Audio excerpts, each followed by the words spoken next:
Right, and that was like one very intriguing thing about getting into a franchise. It's like they give you all the tools that you need to be successful, right? So I don't know what it takes to open a business. I know what it takes to launch, to get a new brand or new product to market, but a whole business, no. And I think sometimes people can only really learn this once they actually start learning more about the business, looking at financials of different things, which is like the first 18 months actually you don't want to have a lot of profit because that means you're not reinvesting back into your business.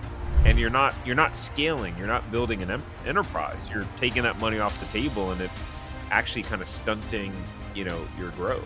And it wasn't great. And just in like one day, a company can decide, you know what, you're laid off, and it just changed your whole trajectory. So we had a whole plan. And when that happened, I was so jaded. I'm like, I don't know if I want to work for someone else again. And maybe this is a good opportunity to start looking at other paths.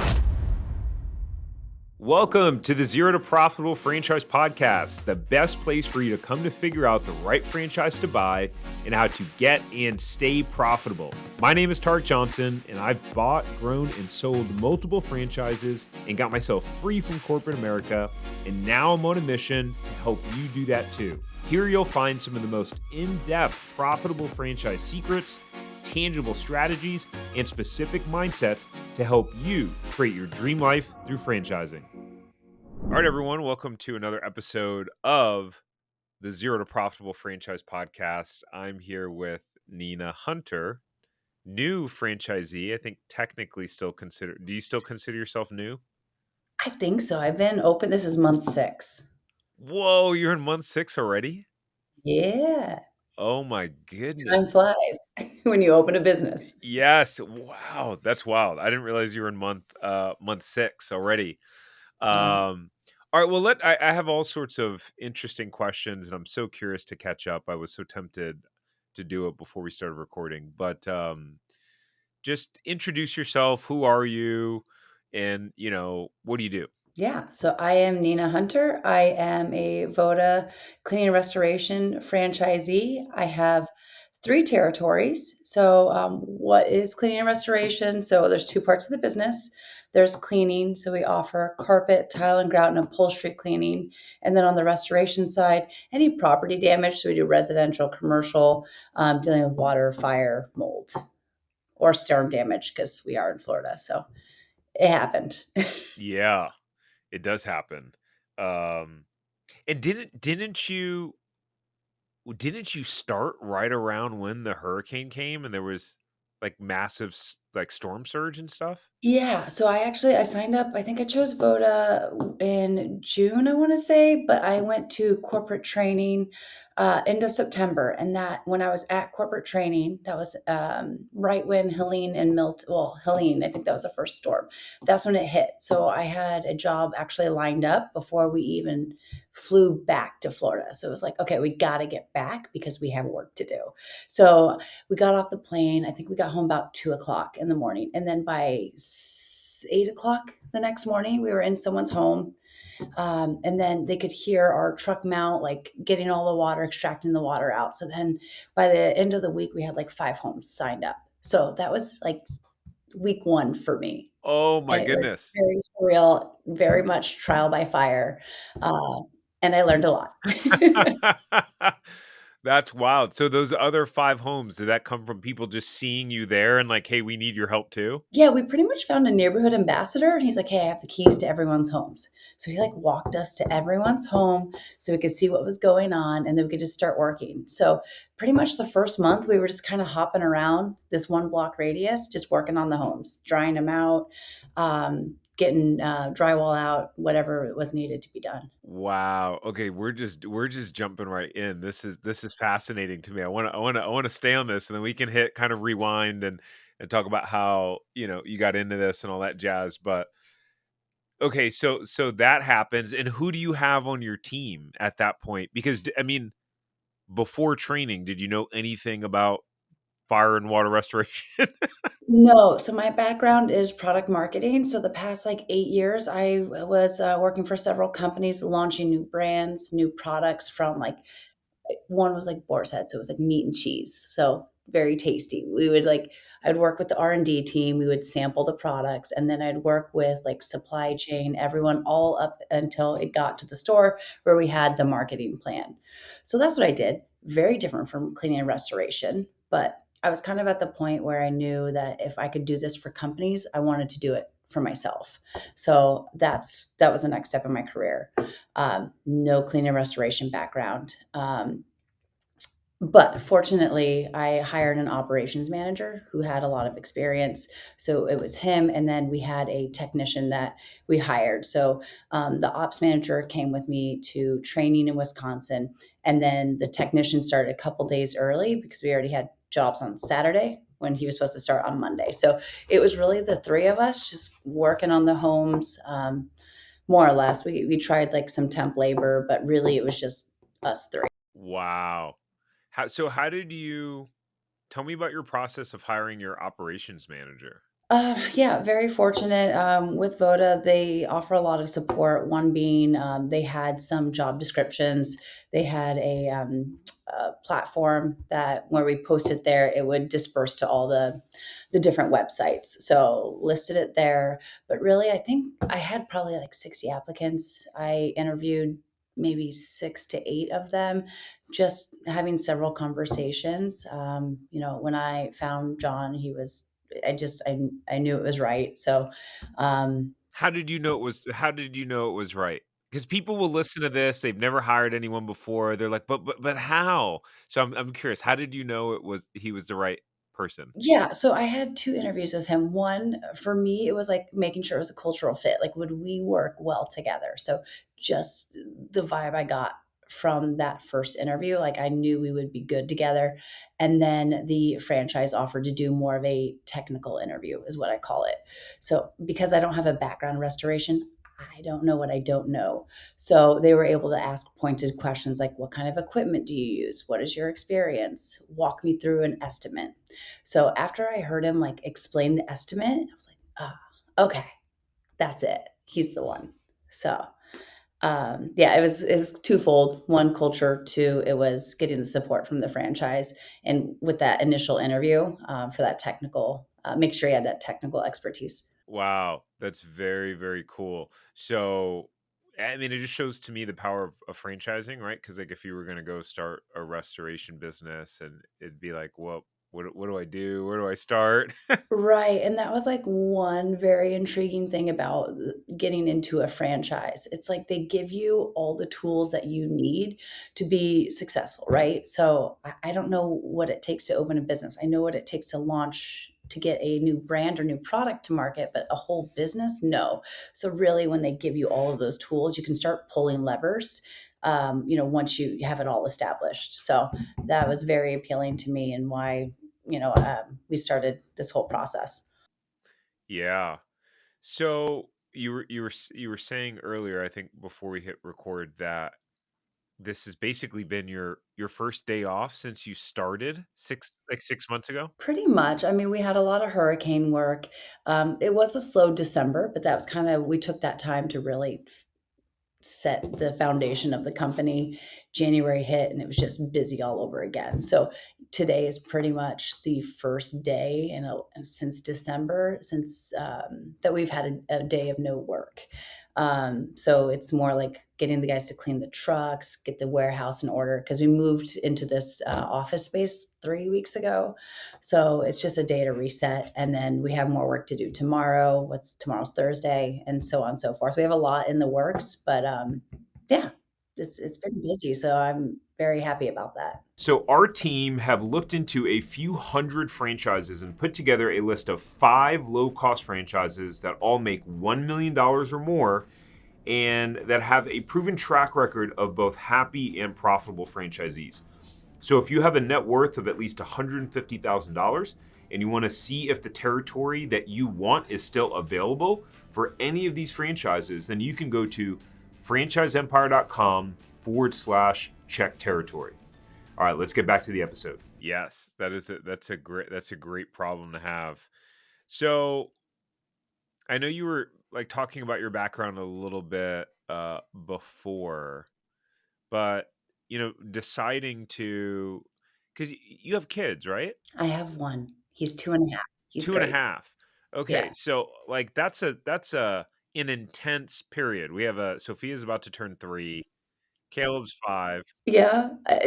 For some reason, I'm like, you know what? I have a toddler and I'm going to open a business at the same time. This seems great. Oh, I'm sure it's just very calm in your life and household at the moment. Very calm. Right. I'm very fortunate to have a very supportive husband who has been helping with my son when he's sick, or because I think you might have met him. He was part of the process of finding a franchise, but he still has his full time job. So he's doing his career. I'm running Voda.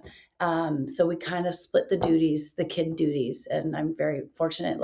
Like yesterday, I had a networking event. I was out till too late last night, but he was home watching the kid while I could, make connections locally. So that was nice. Yeah, that's the yeah, having a supportive and helpful spouse is super key. But what I wanted to kind of hit on was, so walk me through like what was going on in your mind going, okay, I want to start a business and I'm interested in franchising. Like how did you bridge that gap, and what was the real deep motivator, because this is a big decision. It's not just like, "Ah, I want to go out and buy a nice dinner. Yeah, I'll go out and do it." It's like I'm going to make this massive life change with the toddler in my house.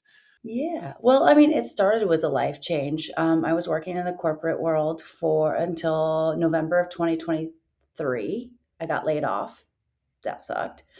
Sorry, I don't know language. My bad. No, that's Um, fine. Yeah, that's and it wasn't great. And just in like one day, a company can decide, you know what, you're laid off, and it just changes your whole trajectory. So we had a whole plan. And when that happened, I was so jaded. I'm like, I don't know if I want to work for someone else again. And maybe this is a good opportunity to start looking at other paths. So, and that's when we really started. I was home Christmas in Nebraska. That's where I'm originally from. But we were looking at so Scooters Coffee is another franchise. We were looking at that. We had actually been approved to open here in Sarasota. And we just started looking at the financials, and we're like, it's a lot of money to invest in one storefront. And if you don't pick the right location, that's our whole life savings plus a big SBA loan. So that's when we watch a lot of YouTube videos. We just a lot of like business type YouTubers. So then we ran across your some of your videos. So we're like, okay, if we're gonna spend money on opening like a coffee shop, let's sit with a franchise coach and really like make sure we're being diligent in this. So that's when we sat with Kevin and Krista, more Kevin, and I also have a heart for him because he's from Omaha. Well, they're both from Omaha. So anyway, I digress. So they showed me 10 franchises that fit like we did that questionnaire that kind of fit our interest. And so they we saw the 10. From there we picked 4 to 5. And then that's where we started interviewing the companies and where we found Voda.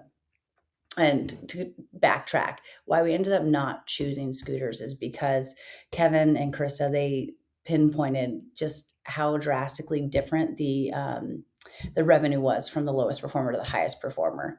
And that's when they said, okay, here in home services, this is how much it could cost to get started. Here are the financials. So um, I think hiring that franchise coach was just that next step to really get into a franchise that we felt comfortable with. Because had we gone down like that Scooters or the coffee store path, I don't know if we would have actually got to that point. Yeah, wow. That's right. I forgot. I remember them telling me about you and your situation when it happened, and they were first meeting with you, and the whole scooters thing. So I'm just curious. How much were the startup costs for that? Do you remember? I want to say it was like 1.1 to 1.2, and that wasn't including For one. for one, and because you had to build the store. and all of the equipment in there. And that's not even including the land you would have to purchase or lease. But Sarasota, it's expensive I mean, Florida, expensive real estate. And then just finding that right location in the section we got approved for, we weren't finding it. So I'm very happy we did not do that. Wow, that's crazy. And so, and in comparison, do you like ballpark? Do you remember what your startup costs were for Voda, like all in? For Voda, so I ended up getting 3 territories. I wanna say like 500. My situation, I always explain to, people that are interested in Voda, my situation is very different though, because when I opened for Hurricane, I bought a second vehicle immediately. I bought a lot of equipment immediately. So, um, there's ways to gradually get started and spend a little bit less, but because of what we were in, I took advantage of the opportunity to just grow a little faster. Yeah, and I mean, it makes sense to me. It's funny because everyone wants to quote unquote be profitable quickly, but what and I think sometimes people can only really learn this once they actually start learning more about the business, looking at financials of different things, which is like the first year, 18 months, actually you don't want to have a lot of profit because that means you're not reinvesting back into your business, and you're not scaling, you're not building an enterprise, you're taking that money off the table, and it's actually kind of stunting, your growth. Yeah, I agree with that. I mean, I'm not really expecting anything for the first year or 2. Just trying to, like, break even with, revenue and expenses, monthly revenue and expenses.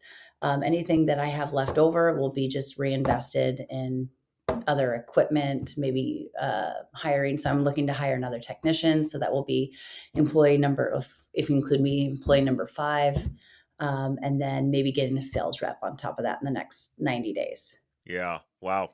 And so what is your actually I'm curious, just to hit rewind for a second. As you were going through that process, it seems like you hit the I'm always curious around the fear kind of barrier. It I feel like it happens at some point in the process with everyone where they start to go, "Do I really want to do this? Like, do we really want to take this on?" It sounds like you might have had that though with scooters. Did it come up too while you were looking at Voda and going, "Okay, are we really gonna do this?" I definitely had it with scooters, which, like, I wasn't fully bought in. It's like, "Are we doing this? Are we," like, I would keep asking that question, but, like, it never, like, sank in. I never got the feeling like, "Yes, I'm absolutely going to do this."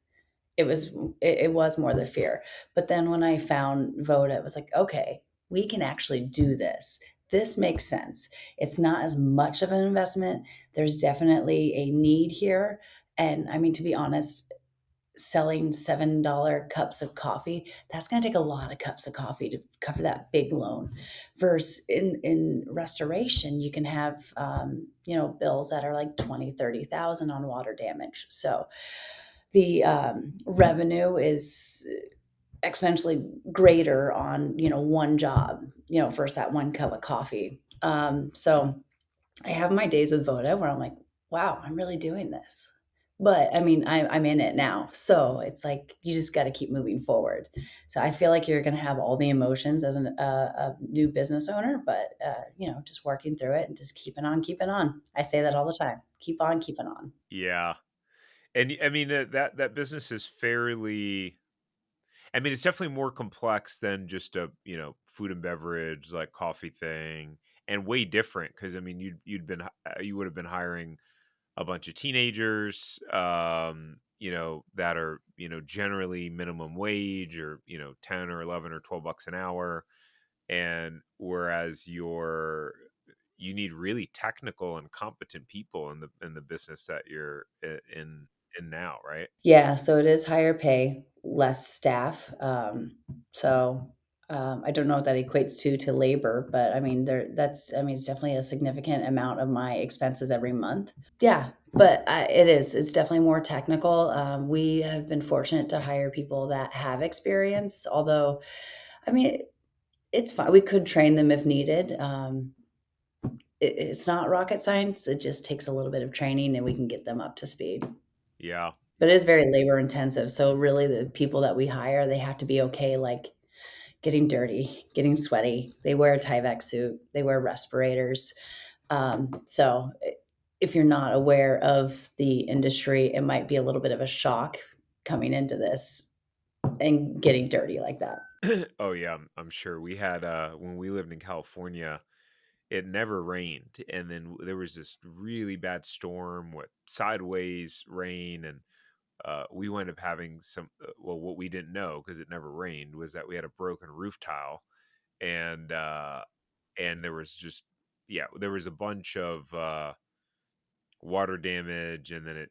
I guess it had happened previously, and we didn't know. It was in the walls, and it was mold, and it was just our house was like a war zone for a month. This massive construction uh, zone. You know, they had to rip out walls and all sorts of crazy things. So yeah, I could see how it's dirty, and you really got to know what you're doing.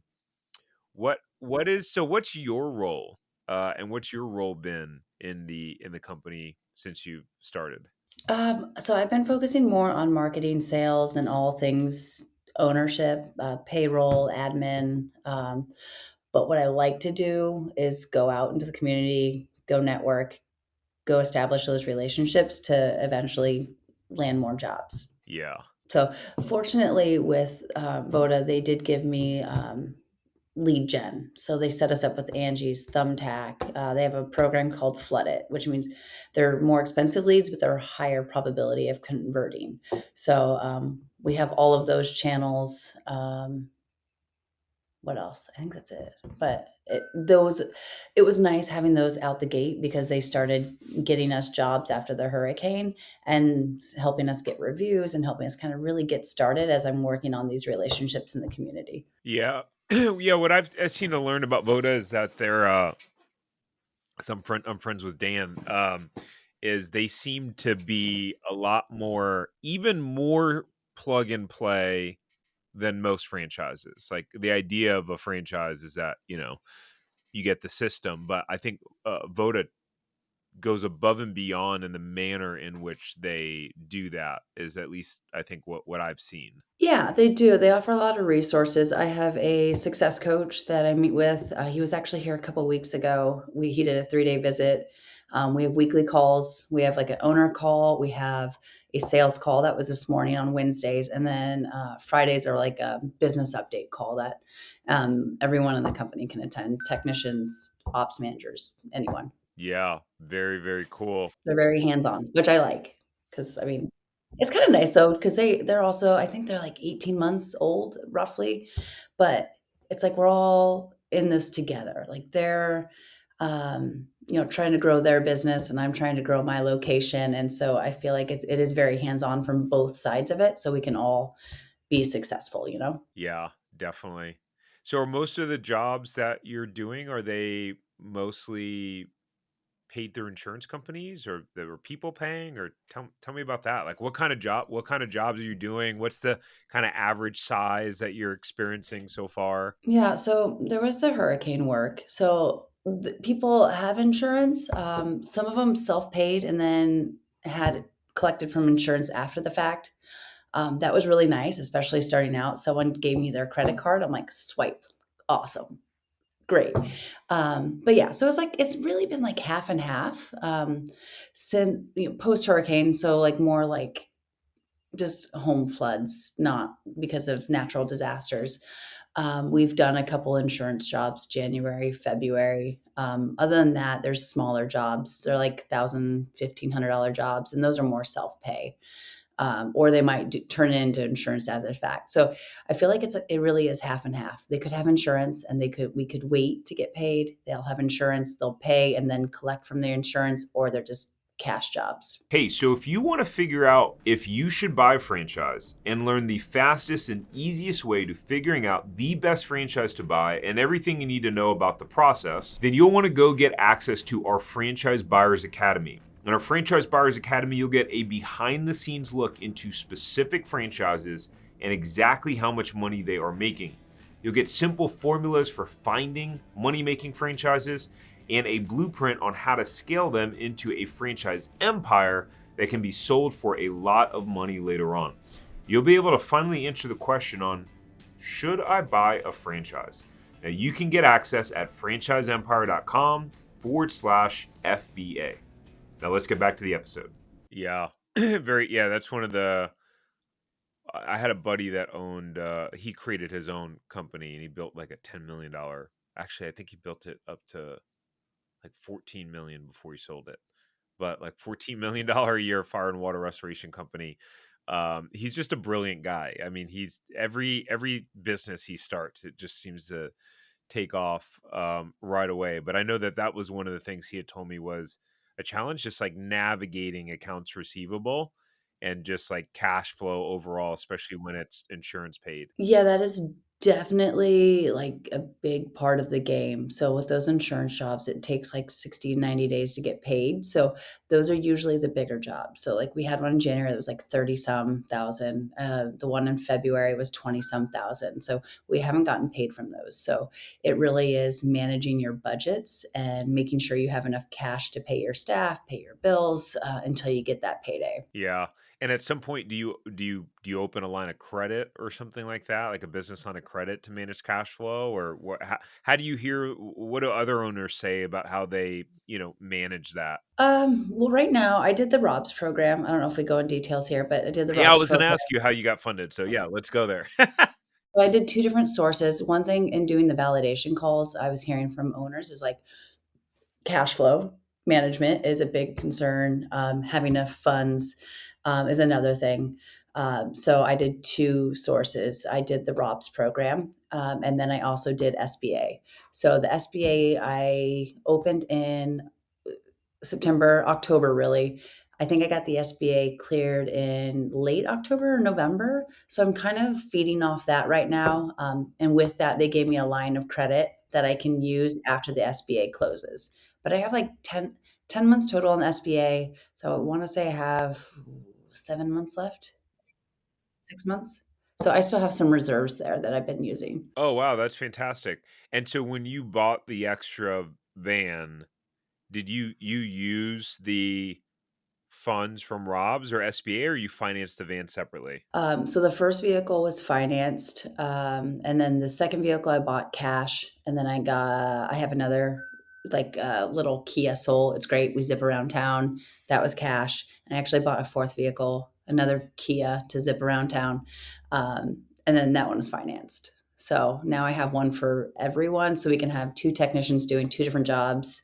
My manager doing estimates, and then I can zip around town doing marketing, networking, all that stuff. Wow, you really ramped up quick. You did. Yeah. The second vehicle was crazy because it was hurricane. I was renting U-Hauls and renting equipment.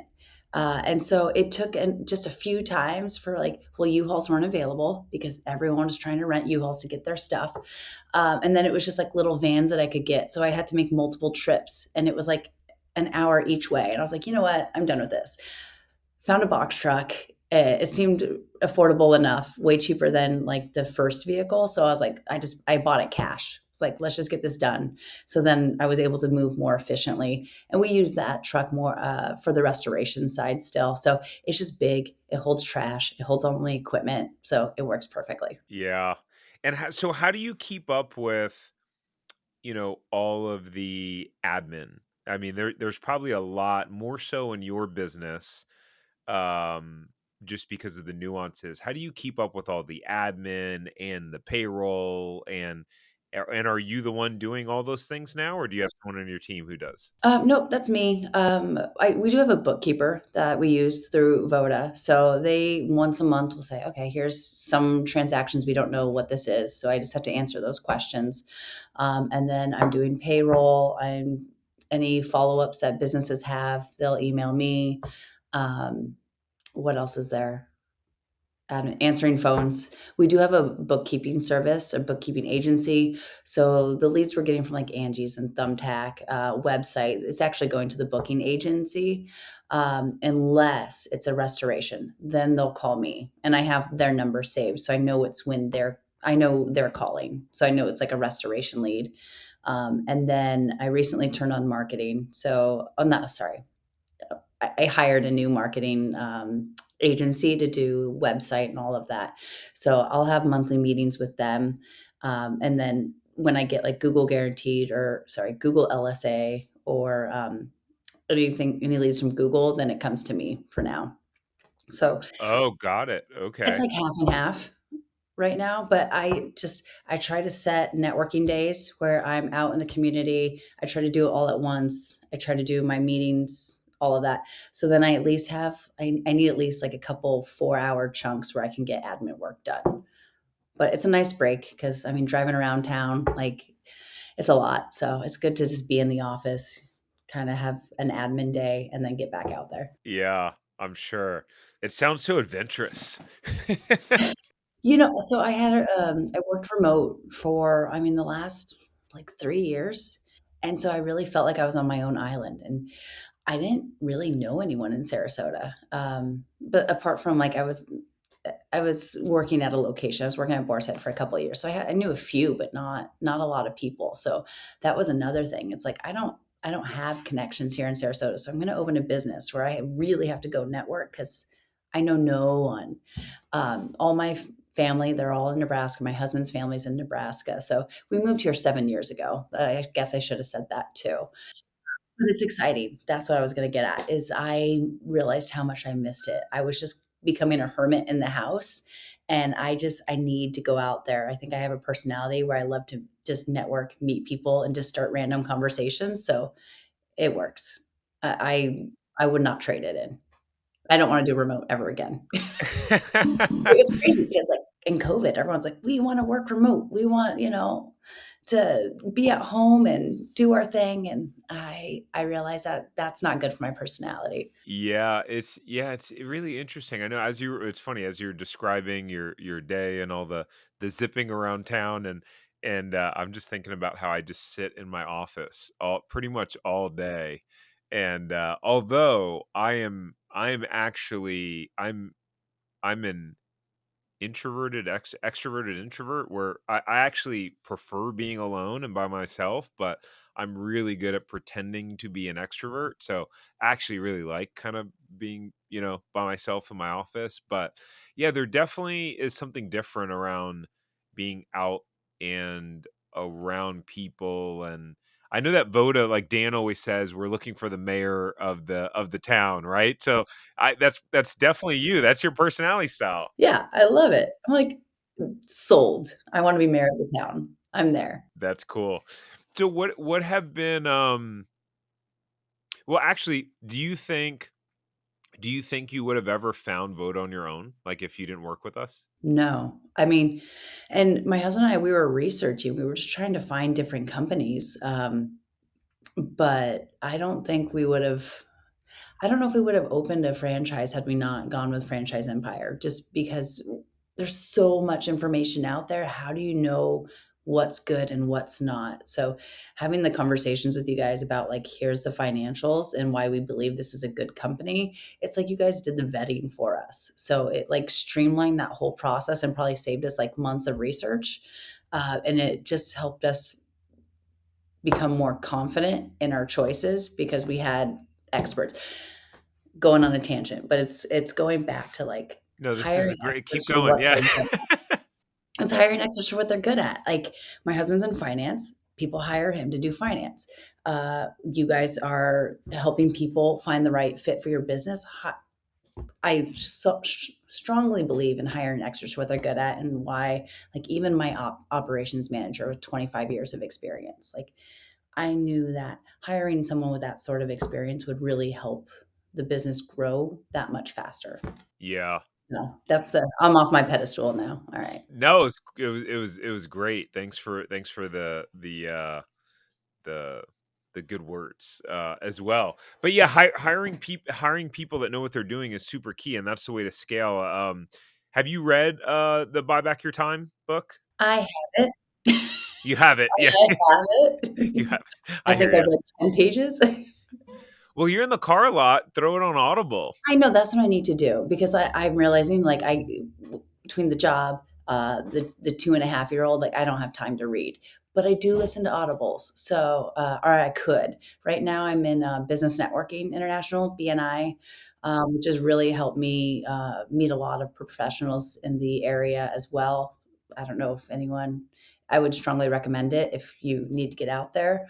But yeah, so they have podcasts and all that stuff too. So I'm always listening to stuff in the car. So I definitely need to get on the Audible train. Buy back your time is really good, and pretty much, yeah, similar concept where it's just like, hey, you need to the way that entrepreneurs grow and scale and still enjoy what they're doing is they just continue to buy back their time of the things that they don't want to be doing, that they don't enjoy.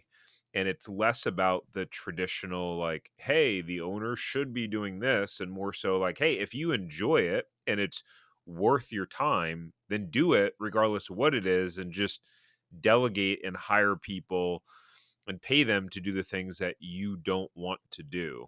And it's been a game changer for us in growing and scaling. There's another book called Who Not How.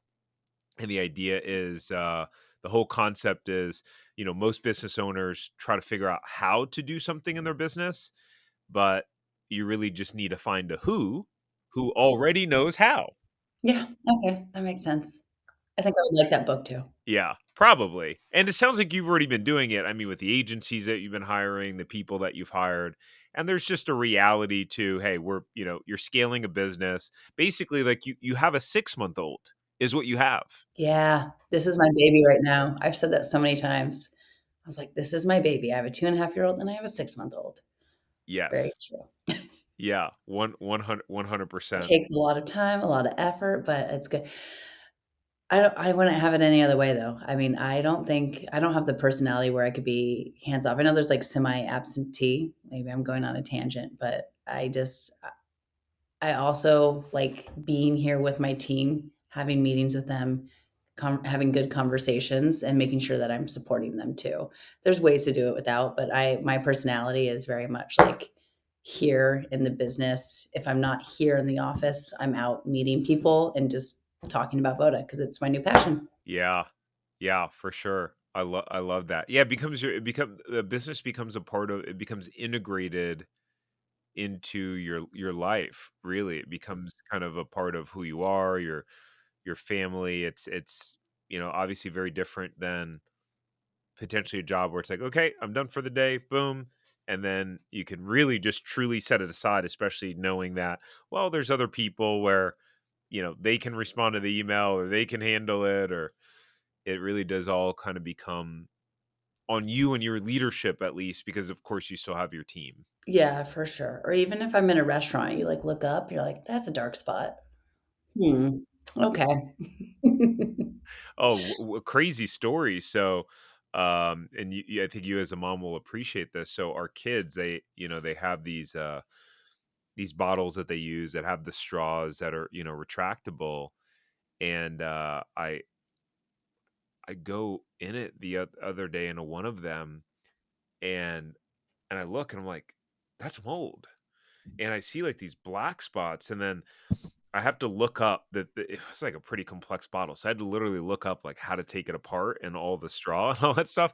So I do that and I pull it out, and it was disgusting. I mean, there was just like black stuff all the way through. And what's crazy is for the last 6 to 9 months, Caleb has been getting these. He'll have this runny nose for 3 weeks to a month at a time, just like nonstop runny nose, and we've been trying to figure out, like, is it allergies or what is it?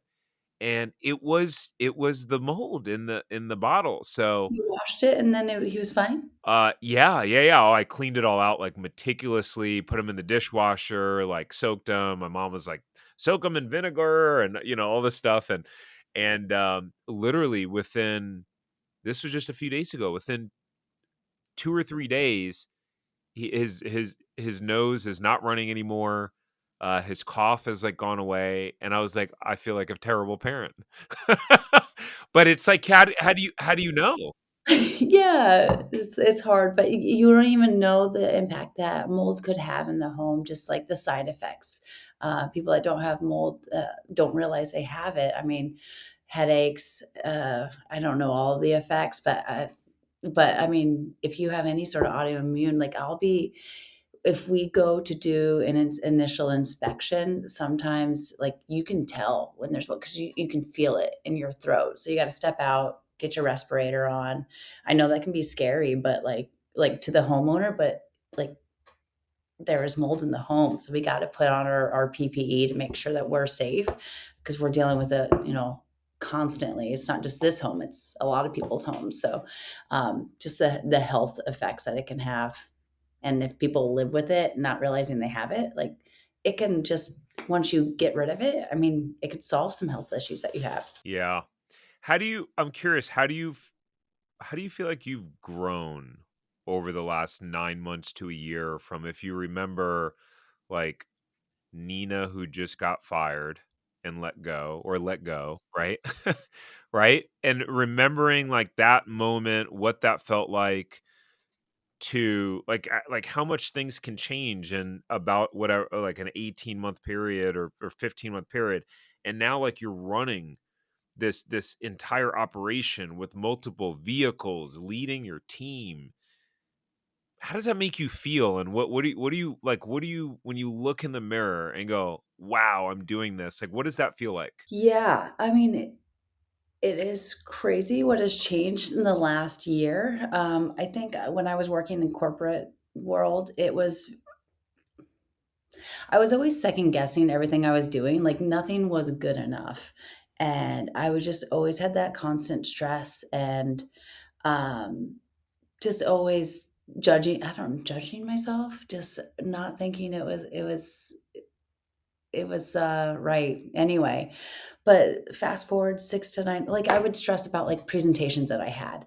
And now, like, that I'm here in Voda 6 to 9 months later, like, I realize, like, well, first, there's the franchise system. All the other franchisees and we're all on the same page. We're all opening this company together. So I don't know. And then just like talking about the company, I'm not really one for public speaking. It's crazy. I'm doing a podcast, but like here I am. Um, in short, I think what it's done is like grown my confidence more. I may not know about cleaning and restoration, or at least not when I started. I know a lot more now than I did back then, but I feel like I've just grown more confidence. I'm not second guessing myself as much, and I'm just doing it. Um, so yeah, in short, I think just confidence and just doing it. Yeah, I love that because I think I've shared this before, and I feel it very deeply that two things that I think are some of the most powerful in life, which is number one, which is parenting. Like biggest test, hardest thing I've ever done, being a parent. And then number two is being an entrepreneur. And being an entrepreneur is probably the biggest personal development program you could ever like enroll in, is entrepreneurship, because it becomes like there's no way to become a successful entrepreneur in the way that you want to do it without growing and developing yourself. Yeah, I agree. And it's just weird how it just like it happened. Like I think what I was trying to say earlier is like I think I used to just be scared to make moves. And now being an entrepreneur, it's just like, no, we're just going. Like I'm just gonna be authentically myself and I'm just gonna do this. I'm not gonna stress like emails if I'm wording them the right way or whatever. I'm just doing it because being an entrepreneur, you're just going. You're just getting everything you need to done. And yeah, I think there's just like this growth that happens, and I don't it just happens. I don't know. Yes. So just a couple more questions before we wrap, but so what are your tell me about your goals. What are your goals from here? Like what does the next 12 months look like for you and kind of your head? Yeah, the next 12 months. You're like, I don't know what tomorrow looks like next No, I mean, month. I have like a 90 days. Like, I want to hire another technician. I want to hire a business development, like a sales manager.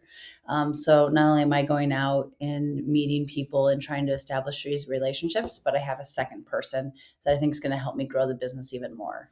I mean, I'd like to see a million in the first year, like 2025. Don't know if I'll get there, but even if I get close to that, I'll be satisfied with that. So next 12 months is probably like ramping up on staff and trying to hit some more aggressive sales goals now that I have that foundation set. Is isn't that crazy to you to be like, I'm my because this would be your first full year, right? 2025. Yes, So to say my first full year, my first full calendar year in business, my target is to hit a million. Like again, it's like such a testament to the franchise model, of course, to you as well, because you're the one leading it, and the owner. But it's like that's really hard to do if you're just kind of like starting something from scratch. I agree. I mean, because if you were starting from scratch, like you would literally have to, I mean, you it would take so much work just to even come up with the brand, to come up with a marketing plan, to buy all the equipment, and you don't know what you don't know. So like even like having a bookkeeper and QuickBooks and it's all these systems, like it's all just done so you can focus on running the business. You would just get stuck. Not saying, I mean, obviously you can start a business, but it just streamlines it so much. Yeah, for sure. Um, I'm curious and kind of like shameless plug, but like, how was it working with, with us, and how did that kind of help you in the process overall? You kind of alluded to it, earlier, and I think you were kind of saying like, I don't even know if we actually would have pulled the trigger on anything. Yeah, for sure. I think if anything, it gave us the confidence knowing that you guys are the experts. You could help us vet out these companies. And anytime I had questions when I was doing like the 4 or 5 companies I was interviewing, just even having a conversation with Kevin, like, man, like this is how I'm feeling about this or whatnot. So it was just kind of having that the counselor, right? Someone you could go to that's been through it with several other individuals. So there's that. And then I did the weekly conference calls at the start before I launched the business. And then, I mean, woo, it was going. But the other thing is I've been using Kareem for the grants. We didn't talk about that. So he helped me with a few resources.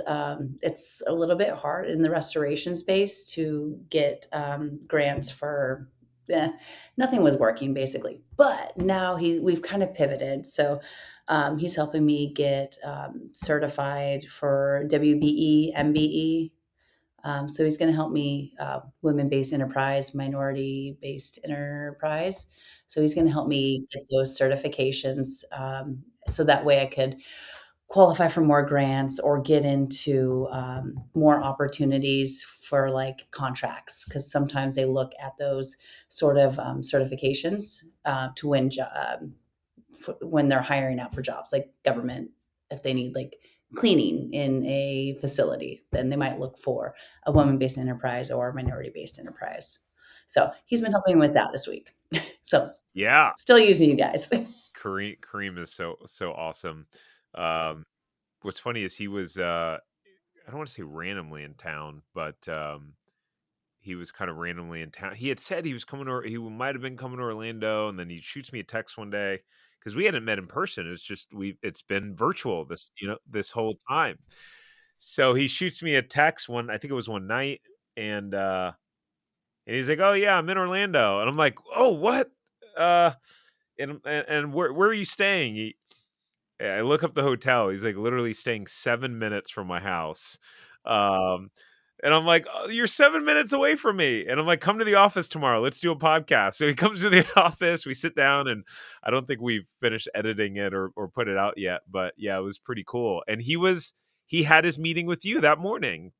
He was sitting in the office. That's yeah, in our office. Yeah, which is pretty funny.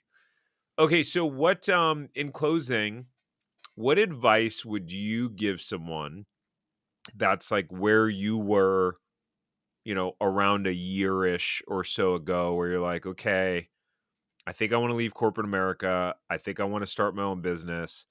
I think we wanna look into franchising." Kinda what would Nina now say to that person?